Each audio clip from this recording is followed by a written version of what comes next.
नवी मुंबई नेरूळ येथे माझ्या मागे जो प्लॉट आहे तो संपूर्ण प्लॉट हा 5 एकरचा प्लॉट आहे।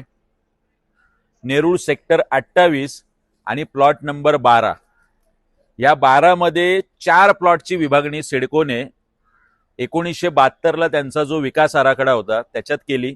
12A, 12B, 12C आणि 12D या 4ही प्लॉटवरती गार्डनसाठी, मैदानासाठी, पोलीस स्टेशनसाठी आणि ज्येष्ठ नागरिक केंद्र आणि दिव्यांग केंद्रासाठी आरक्षण सिडकोने ठेवलं होतं।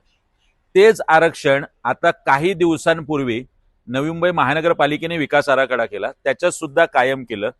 मात्र तरी सुद्धा सिडकोने या प्लॉटचं सोडत काढली आणि गामी नावाच्या बिल्डरला हा प्लॉट विकण्यात आलेला आहे।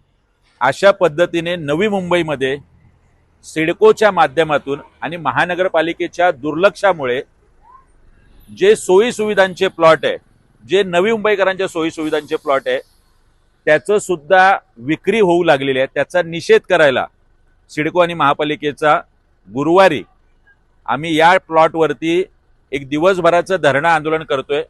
नवी मुंबईकरांना आणि नेरूळकरांना माझी विनंती आहे, आपण सगळ्यांनी सुद्धा गुरुवार 4 डिसेंबरला सकाळी 10 वाजता ज्वेल ऑफ नवी मुंबईच्या समोर हा प्लॉट आहे, तिथे मोठ्या संख्येने यावं आणि याचा निषेध करावा।